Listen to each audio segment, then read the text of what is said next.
जय हिंद फ्रेंड्स, मैं आप लोगों को क्लास 10 का मैथ पढ़ा रहा था।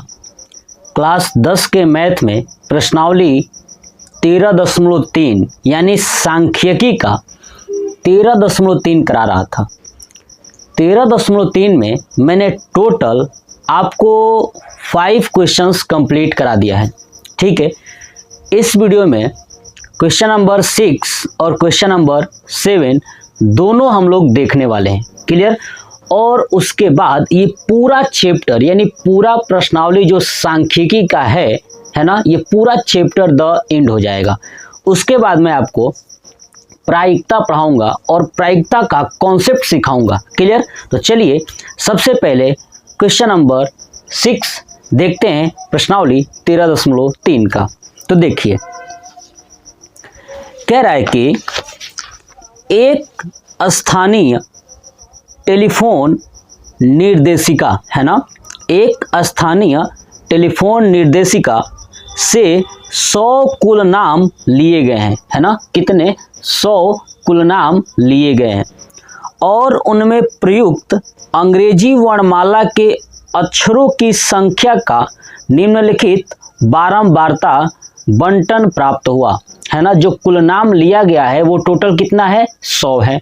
और उसमें जो अंग्रेजी के वर्णमाला के जो अक्षरों की संख्या है ना, ठीक है, वो ये आपको दिया गया है। देखिए, कुल नामों की संख्या दिया गया है ये, है ना, एक बारंबारता सारणी में। ठीक है, तो हमसे पूछा है कि कुल नामों में माध्यक अक्षरों की संख्या ज्ञात कीजिए, है ना। ये जो सारणी है इसका जो क्या ज्ञात करना है, एक तो माध्यक पूछा है, दूसरा पूछा है कुल नामों में माध्य अक्षरों की संख्या ज्ञात कीजिए, दूसरा पूछा है माध्य, ठीक है, तीसरा पूछा है साथ ही कुल नामों का बहुलक ज्ञात कीजिए और तीसरा पूछ दिया है बहुलक। तो चलिए इस क्वेश्चंस को करते हैं बहुत ही इजी वे में। चलिए सबसे पहले देखते हैं क्या पूछा है। माध्यक पूछा है। तो बताइए, जब भी हमें माध्यक निकालना होता है तो मैंने बताया था कि जो सारणी दी गई है इसमें एक और सारणी यानी एक और टेबल आपको बनाना है। तो चलिए मैं इसके आगे एक और टेबल बना लेता हूं। आप ध्यान से समझिएगा कैसे क्वेश्चंस को करना है। सबसे इंपॉर्टेंट यही बात है, अगर आप ये चीज़ नहीं समझोगे तो फिर आप क्वेश्चंस को कर नहीं पाओगे। तो चलिए, जो दूसरा सारणी बनाना है अब वो क्या होगा, तो वो आपको बता दूं, वो होगी संचयी बारंबारता। क्या होगा? संचयी बारंबारता यानी CF। अब आप कहेंगे कि क्यों CF ही निकालना है ना। समझिए, आप देखेंगे कि जो क्वेश्चन कहा था वो टोटल जो कुल नाम है ना, वो बताया था कि कुल नामों की संख्या 100 है। कितनी है? 100 है। तो देखिए, ये जो कुल नामों की संख्या है ये लास्ट में क्या 100 है? क्या नहीं है। तो जब भी नीचे अगर 100 होता, जितना क्वेश्चन में कहा है अगर उतना होता, इसका मतलब कि वो संचयी बारंबारता दिया है। ठीक है, और संचयी बारंबारता दिया होगा तो आपको ये वाला संख्या निकालना होगा। लेकिन अगर 100 कहा था, इसमें 100 नहीं है, इसका मतलब कि आपको संचयी बारंबारता निकालना है। जब ये संचयी बारंबारता निकालूंगा तो आप देखिएगा लास्ट में यहाँ पे 100 ही आएगा। ठीक है, यही पहचान है कि कब संचयी बारंबारता निकालना है और कब ये निकालना है। यानी जब क्वेश्चन में कहा गया होगा और वो नीचे मैच कर रहा है, इसका मतलब कि संचयी बारंबारता दिया है। ठीक है, अगर जो क्वेश्चन में कहा है मैच नहीं कर रहा है तो इसका मतलब संचयी बारंबारता नहीं दिया है, निकालना है। तो उसमें 100 कुल नाम दिया था, बट यहाँ पे लास्ट में कितना है? 4 है। अब देखिएगा यहाँ पे 100 आ जाएगा करेंगे। तो चलिए कैसे निकालना है संचयी बारंबारता समझिए। सबसे पहले ये 6 है तो 6 लिख देना है, लिख दिया। अब इसको तिरछा जोड़ना है, 6 और 30 36, 36 और 40 76। ठीक है, 76 और 16 92, है ना। 92 और 4 96, है ना। और 96 और 4 100। देखिए आ गया ना। तो ये जो 100 दिया है ये n बराबर दिया है 100 है ना। चलिए तो सबसे पहले क्या करना होता है, n/2 यानी 100/2 कितना आया, तो 50 आया। कितना आया, 50। अब देखिए ये 50 किस बारंबारता में आएगा, तो हमें दिख रहा है 76 में आएगा, है ना। देखिए 36 से बड़ा है तो इसी ना 76 में ही तो आएगा। तो इस वाले बॉक्स को लेंगे, क्वेश्चंस को सॉल्व करने के लिए इस वाले बॉक्स को लेंगे। अब लिखूंगा क्या, माध्यक बराबर, क्या लिखूंगा, माध्यक बराबर क्या होता है, L plus n/2 minus CF अपान F गुणे H, है ना। अब ये कर दिया। अब क्या करना है कि सबका मान लिखना है। चलिए L बराबर जो सबसे निम्न सीमा है वो लिखेंगे। L का मान कितना है, तो 7, तो लिख दूंगा 7। अब देखिए n/2 कितना है, 50, ये हम लोग निकाल चुके हैं बस। अब लिख देता हूं n/2 बराबर कितना हो जाएगा, 50। उसके बाद देखिए CF, है ना। CF क्या होता है, देखिए CF वाली ये लाइन है, तो जो ये बॉक्स आया है ना इसके जस्ट ऊपर वाला लेंगे, यानी 76 वाला है तो इसका जस्ट ऊपर वाला होगा CF यानी 36, तो लिख दूंगा CF बराबर 36। क्लियर। ऐसे ही अब हमें F और H निकालना है, तो देखिए F और दूसरा H। तो देखिए F क्या है, जो ये कुल नामों की संख्या है ये बॉक्स वाले में आ रहा है, यही होता है हमारा F। F का मान कितना है, 40, तो यहाँ पे रख दूंगा 40। और H का मान क्या है, तो ये जो अक्षरों की संख्या है यानी निम्न सीमा और उच्च सीमा, इनके बीच का अंतर कितना है, तो देखिए 7 और 10 के बीच का अंतर कितना है, 3 का है, तो ये हो जाएगा हमारा H का मान यानी 3।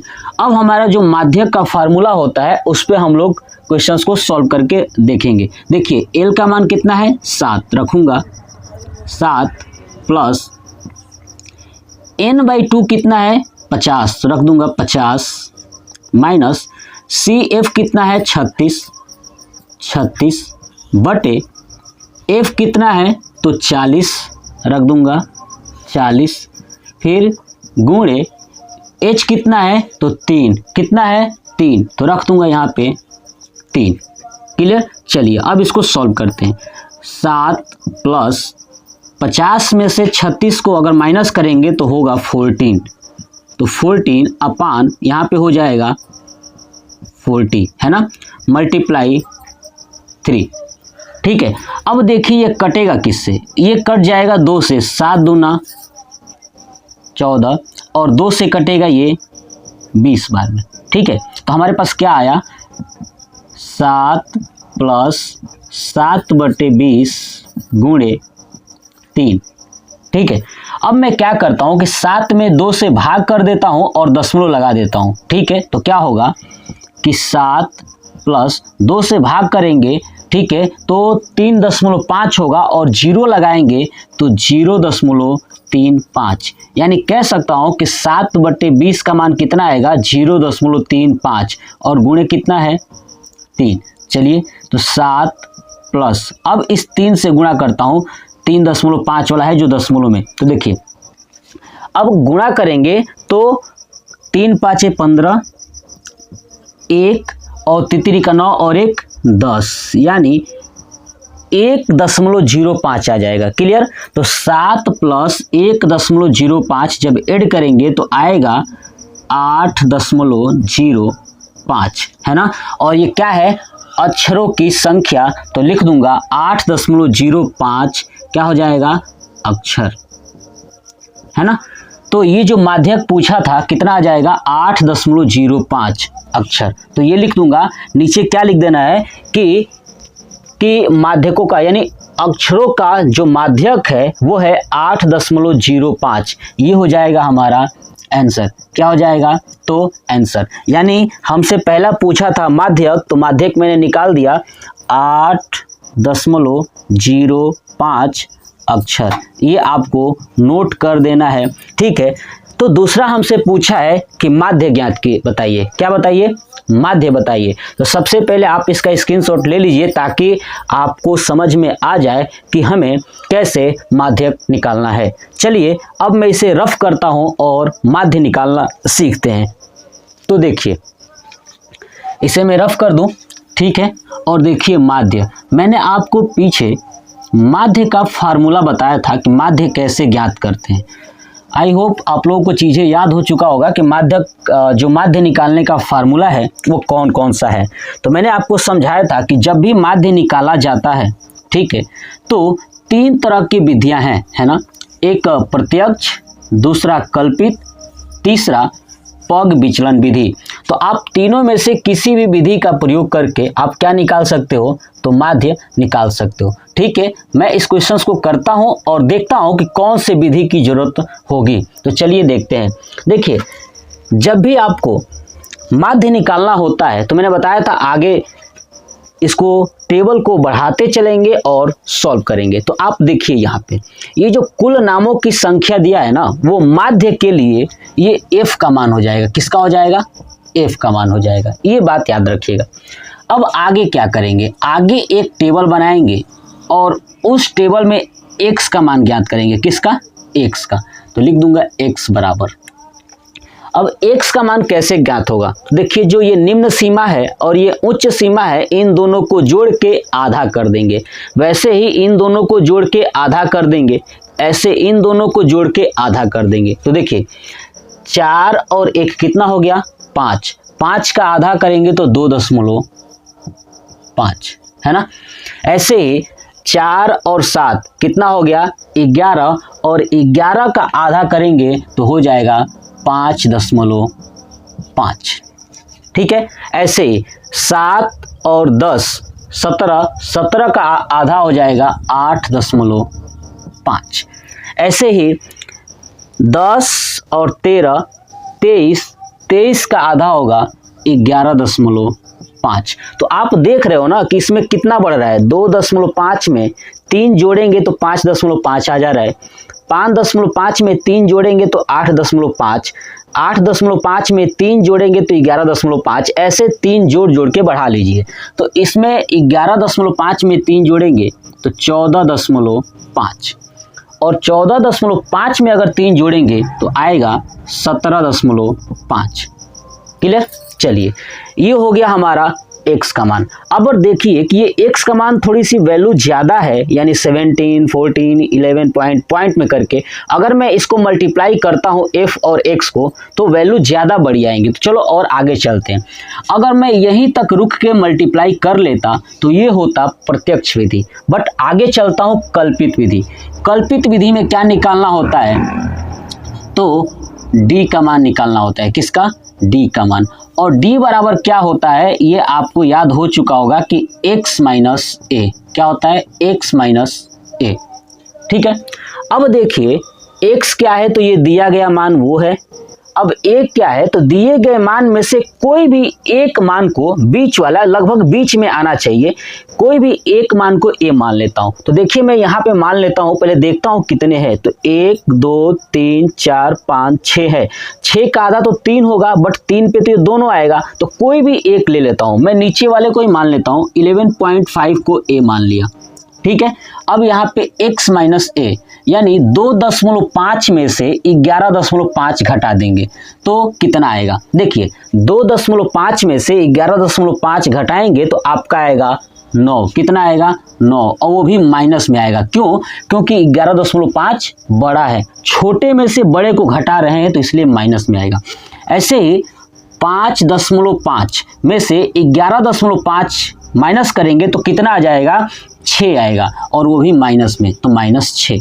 ऐसे ही 8.5 में से 11.5 माइनस करेंगे तो कितना आएगा, -3 आएगा, ठीक है।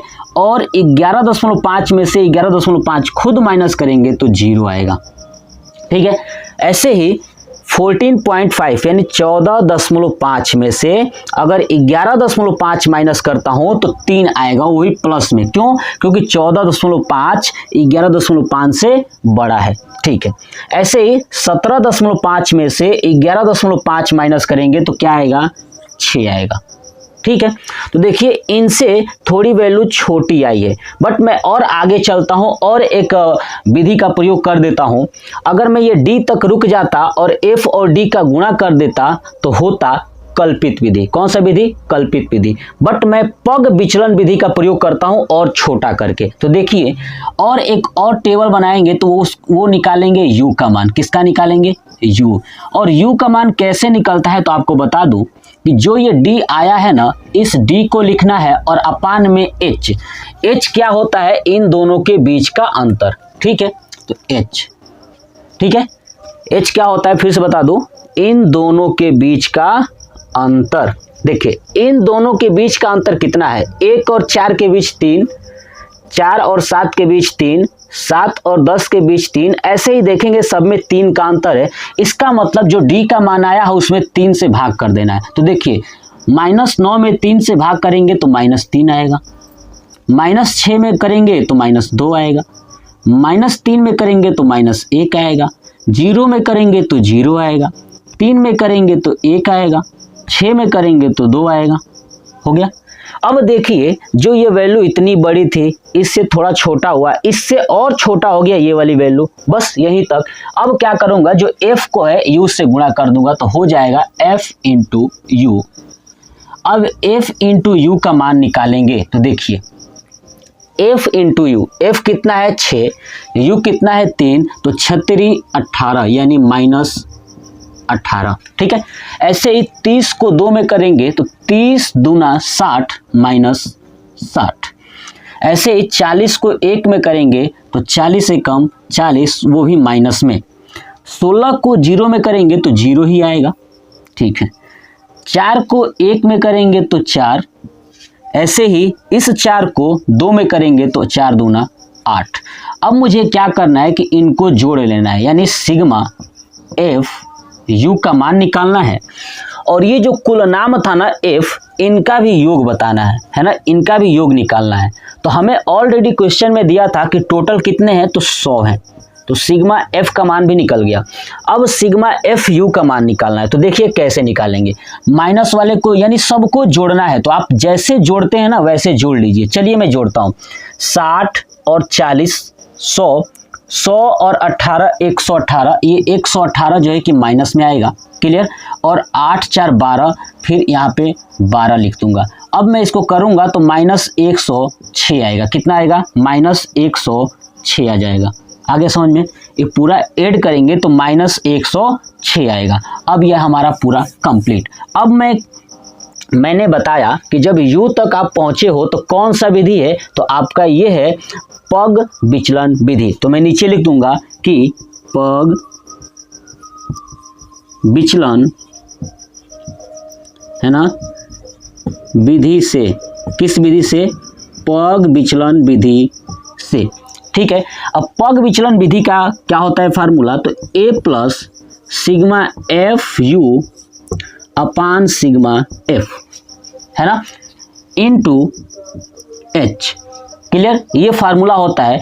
मैं आपको बता दूं कि माध्य निकालने से पहले यानी प्रश्नावली 13.1 से पहले पूरा 13.1 का जो माध्य निकालने का तरीका है वो समझा चुका था। उसके बाद प्रश्नावली 13.2 में बहुलक निकालने का फार्मूला समझा चुका था, और प्रश्नावली 13.3 में हम लोग माध्यक निकालना सीख ही रहे हैं। चलिए, तो ए का मान कितना था? 11.5। आगे रख देता हूँ यहाँ पे 11.5, फिर प्लस। ठीक है, सिग्मा एफ यू कितना है? -106 बटे सिग्मा एफ कितना है? तो 100 बटे 100। और देखिए अब h का मान कितना है, तो देखिए h का मान कितना था? 3 था ना, तो यहाँ पे रख दूंगा 3। चलिए अब देखिए 11.5। अब इसको ऊपर सॉल्व करता हूँ। देखिए 11.5। अब देखेंगे प्लस को माइनस में करेंगे तो माइनस हो जाएगा। अब देखिए 106 बटे 100 है, तो ये भाग करेंगे तो 1.06 होगा ना, देख लीजिए, गुणे 3 होगा। चलिए अब 3 से गुणा करता हूँ, 36 18 हो जाएगा 0.3, यानी 11.5 माइनस 3.18। अब इसको घटा लेता हूँ, 11.5 है ना, और आगे 0 लगा दूं क्योंकि 2 अंक तक गया हुआ है दशमलव में, और 3.18 घटा लेता हूँ। तो देखिए 10 में से 8 गया 2, 4 में से 1 गया 3, और यहाँ बचा 11 ही है, और 11 में से 3 गया 8, 9, 10, 11 यानी 8 है ना। 8.32 कितना आ जाएगा? 8.32 क्या चीज़? अक्षर। ठीक है, माध्य कितना आ जाएगा? 8.32। ठीक है, जो हमसे दूसरा पूछा था, यानी यहाँ पे अब आंसर लिख दूंगा 8.32 अक्षर। क्लियर? आप इसका स्क्रीनशॉट ले लीजिए और आप ऐसे ही बार बार प्रैक्टिस कीजिए। जितना ज़्यादा आप प्रैक्टिस करोगे उतना ही आपके लिए बेहतरीन होगा और आप कॉन्सेप्ट समझोगे और फार्मूला जल्दी से जल्दी याद होगा। अगर आप बार बार रिवीजन नहीं करोगे तो आप जल्दी भूल जाओगे और बोर्ड एग्जाम में तो आपको कतई याद नहीं आने वाला। ये मेरी बात दिमाग पे बैठा लीजिएगा। चलिए अब हम लोग निकालते हैं कि बहुलक क्या होता है। तो चलिए पहले आप इसका स्क्रीनशॉट लेके कंप्लीट कर लीजिए। चलिए अब मैं यहाँ से हटा देता हूँ, रफ कर देता हूँ। देखिए ये पूरा हटा देता हूँ क्योंकि हमें निकालना है बहुलक, और बहुलक कैसे निकाला जाता है ये भी मैंने आपको प्रश्नावली 13.2 में बहुत ही अच्छे से समझा चुका था। आई थिंक वो आप वीडियो जरूर देखिएगा, पूरा प्रश्नावली 13.2, ताकि आपको इस 13.3 में ना कोई भी समस्या नहीं होगा, क्योंकि ये प्रश्नावली में तीनों निकालना है ना। प्रश्नावली 13.3 में तीनों निकालने के लिए कुछ कुछ क्वेश्चन में दिया हुआ था, यानी पूछ रहा था कि आप माध्यक बता दीजिए, माध्य बता दीजिए और बहुलक बता दीजिए, ऐसा पूछ रहा था इस प्रश्नावली में। तो हम लोग निकाल भी रहे हैं। जैसे अभी मैंने आपको माध्यक निकालना सिखाया, दूसरा माध्य मैंने निकाला, अब तीसरा बहुलक निकालते हैं। तो चलिए देखते हैं बहुलक का फार्मूला क्या होता है। होता है बहुलक बराबर, है ना, बहुलक बराबर L plus F1 minus F0 अपान 2F1 minus F0 minus F2 है ना इंटू H। बस ये फार्मूला होता है। बोला ना कि आप जितना ज़्यादा रिवाइज करोगे उतनी चीज़ें आपको फार्मूला जल्दी दिमाग के अंदर फिट हो जाएगी। ठीक है, तो बस यही कॉन्सेप्ट है। जैसे मान लीजिए कि मुझे फार्मूले कैसे याद है, या मैं पूरा क्लास 10 के बुक्स का पूरा फार्मूला मुझे कैसे याद है, बस यही रीजन है कि आपको जैसे मैं बता रहा हूँ वैसे आप समझिए और चीज़ों को बार बार रिवीजन कीजिए। जितना ज़्यादा आप रिवीजन करोगे, क्योंकि मैं पढ़ाता हूँ बच्चों को, ऑफलाइन कोचिंग भी पढ़ाता हूँ, तो मैं वहाँ पे पढ़ाता हूँ तो बच्चों को धीरे धीरे चीज़ें समझ में आने लगती है। जैसे मुझे पढ़ाते पढ़ाते उस चीज़ की एक्सपीरियंस हो चुका है, मेरे दिमाग में बैठ चुका है, वैसे ही आप इसको बार बार पढ़ोगे तो आपके दिमाग में भी बैठ जाएगा। क्लियर? चलिए तो देखिए, अब बहुलक बराबर L plus F1 minus F0 मैंने कर दिया। अब मान कैसे निकालेंगे? देखिए बहुलक जब भी निकालना होता है तो सबसे पहले देखिए इसमें सबसे बड़ा अंक कौन सा है ना, सबसे बड़ा अंक कौन सा है। तो हमें दिख रहा है कि सबसे बड़ा अंक जो दिख रहा है 40 है ना, यानी 40 वाले बॉक्स को लेंगे। क्लियर? चलिए अब जो 40 वाला मान है, अब यही से जो 40 है ये खुद F1 होगा। क्या होगा? F1 होगा। और जो L है ना वो ये वाला होगा 7। ये पीछे हम लोग देख चुके हैं। तो L बराबर हो गया 7, F1 हो गया खुद ये 40। ठीक है, और F0 होता है इसके जस्ट ऊपर वाला, इसके जस्ट ऊपर वाला कितना है? 30। देखिए ये है F1, ये है F0 और नीचे F2, यानी जो मान आएगा है ना वो होगा F1, F1 के ऊपर F0 और F1 के नीचे F2। बस यही कॉन्सेप्ट है। तो देखिए F1 था 40, ठीक है, F0 क्या हो गया 30 और F2 क्या हो जाएगा 16। तो लिख दूंगा F2 बराबर 16। उसके बाद हमारे पास H कितना है? अंतर देखिए 7 और 10 के बीच का अंतर कितना है? 3। तो रख देंगे 3। बस फार्मूले पे रखिए, आपका आंसर आ जाएगा। चलिए L का मान 7 प्लस F1 कितना है?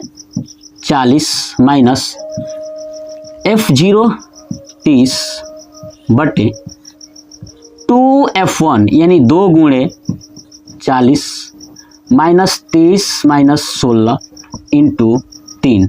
करते हैं इसको सोल्व। 7 प्लस 40 में से 30 गया 10 बटे 40 दूना 80 माइनस 30 और 16 हो जाएगा आपका 46 गुणे 3।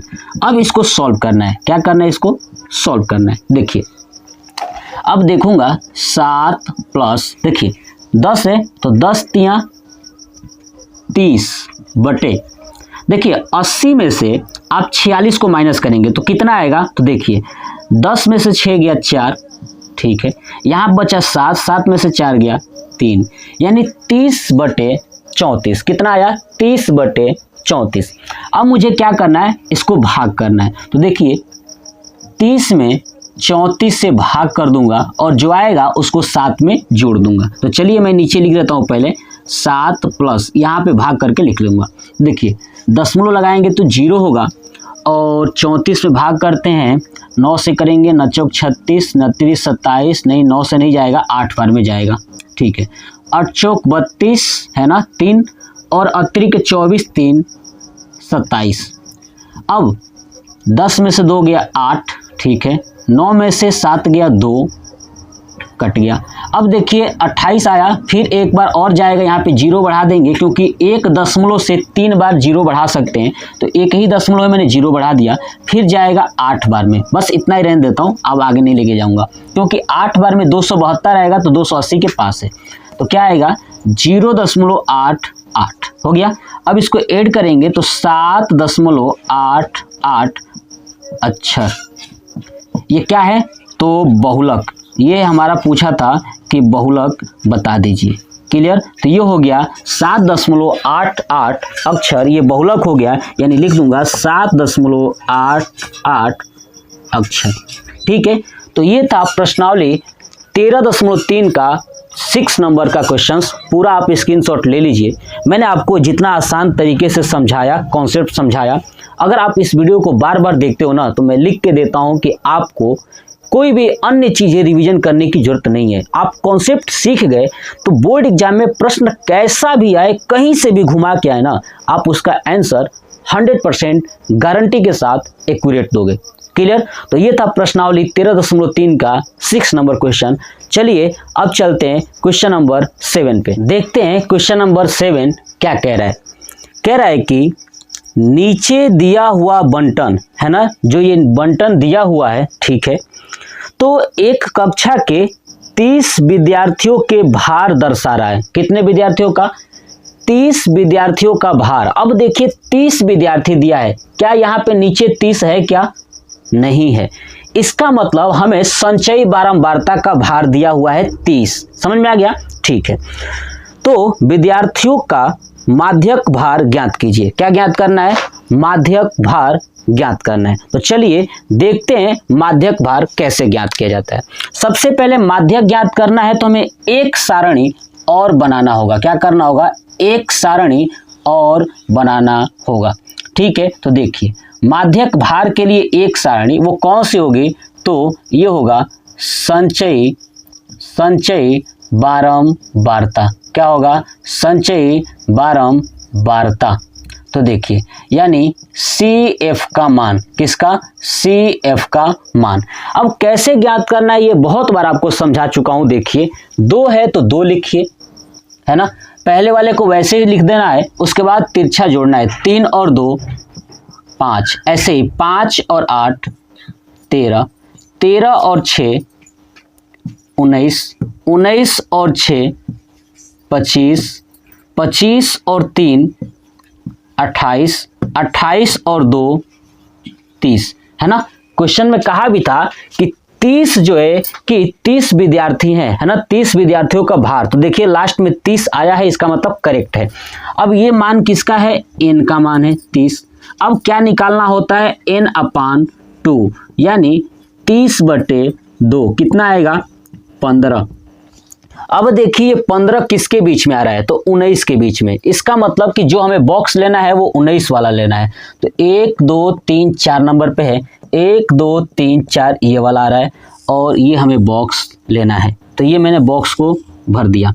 अब चलिए माध्यक निकालना है तो लिखूंगा माध्यक बराबर L प्लस, है ना, जब भी हमें माध्यक निकालना होता है तो माध्यक का फार्मूला मैं ऑलरेडी आपको बता ही चुका हूं कि माध्यक कैसे निकालते हैं। तो L प्लस है ना, L plus n/2 minus CF/F into H है ना। चलिए L का मान क्या होगा, इसमें देखिए L का मान क्या होगा, तो छोटा वाला ये 55, तो लिख दिया 55। अब देखिए n/2 का मान कितना है, तो देखिए यहाँ पे 15, तो लिख दूंगा 15। और CF क्या है, तो देखिए जो ये मान होता है ना CF वाला, जिस बॉक्स में है उसके जस्ट ऊपर वाला कितना है 13, तो लिख दूंगा 13, ठीक है। उसके बाद F का मान, देखिए F का मान ये बीच वाला होता है, जो विद्यार्थियों की संख्या है वो 6, तो ये लिख दूंगा 6। और H बराबर इन दोनों के बीच का अंतर 55 और 60 के बीच का अंतर कितना है, तो देखिए 5, तो लिख दूंगा 5। अब ये निकल चुका, अब इस फार्मूले पे रख देना है। L का मान 55 है तो लिखूंगा 55 प्लस n/2 कितना है 15, तो रखूंगा 15 माइनस CF कितना है 13 बटे F कितना है 6 गुणे 5, तो ये होगा 55 प्लस 15 में से 13 घटाएंगे तो आएगा 2 और 2/6 गुणे 5 है ना। अब देखिए ये कट जाएगा तो 2 3 6 यानी 1/3 और गुणा कर देंगे तो क्या आएगा कि 55 प्लस 5/3 है ना। अब 5 में 3 से भाग कर देता हूं और दशमलव में लिख देता हूं, कितना आएगा देखिए 5/3, 5 एकम मतलब कि 3 एकम 3, तो क्या आया 2 और यहाँ पॉइंट लगा के 0, ठीक है। 3 छक 18, ठीक है, और फिर आया 2, फिर 3 छक 18 यानी 55 प्लस 1.66 करके आएगा ऐसे। अब मैं इसी को ऐड कर लेता हूं तो 55 और 1 हो जाएगा 56.66, या मैं एक रियर केस में लिख दूं कि 6 जो बढ़ रहा था, ठीक है, डॉट डॉट करके, या इसको लिख सकता हूं 56.67 है ना, ये भी लिख सकता हूं। तो मैं लिख देता हूं 56.67। और क्या है ये, तो भार पूछा था माध्यक भार, तो लिख दूंगा कि kg, क्या है kg, और आगे लिख दूंगा कि माध्यक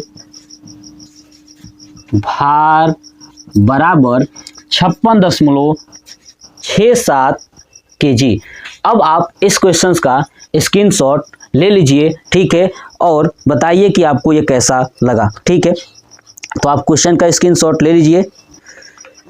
चलिए, आई होप आप इस क्वेश्चन का स्क्रीनशॉट ले लिए होंगे। अब ये प्रश्नावली 13.3 पूरा कंप्लीट हो गया। आई थिंक आप अगर बार बार देखोगे ना पूरा ये सांख्यिकी को, तो आपको आसानी से सॉल्व करने आ जाएगा।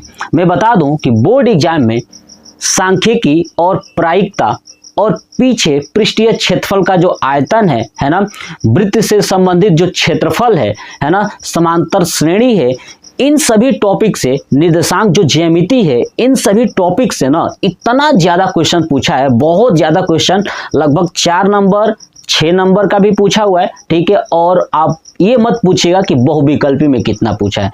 बहुविकल्पीय प्रश्न अगर आप जितना मैं कॉन्सेप्ट सिखा रहा हूं अगर सीख जाते हो ना, तो बहुविकल्पी में पूरा प्रश्न आप सॉल्व कर लोगे। क्लियर। तो ये था, पूरा प्रश्नावली कंप्लीट हो गया, ठीक है। उसके बाद नेक्स्ट पार्ट में मैं आपको प्रायिकता से संबंधित चीजें बताऊंगा, उसके बाद उसका भी क्वेश्चन A to Z पूरा कंप्लीट कराऊंगा। तो ये वीडियो कैसा लगा कमेंट बॉक्स में कमेंट करके जरूर बताइएगा, और ज़्यादा से ज़्यादा लोगों तक वीडियो को शेयर करिए ताकि लोग जुड़ें, जो बच्चे क्लास 10th में हैं और बोर्ड के एग्जाम देने वाले हैं, या आने वाले समय में जो बच्चे 9th में 10th में जाएंगे वो देंगे, उन्हें भी शेयर करिए ताकि वो लोग जुड़ें, चैनल को सब्सक्राइब कर लें और बहुत सारे लोगों तक पहुंचाएं ताकि वो आसानी से इस क्वेश्चंस को या किसी भी प्रकार के डाउट्स को क्लियर कर सकें। तो वीडियो कैसा लगा कमेंट बॉक्स में कमेंट करके जरूर बताइएगा। जय हिंद।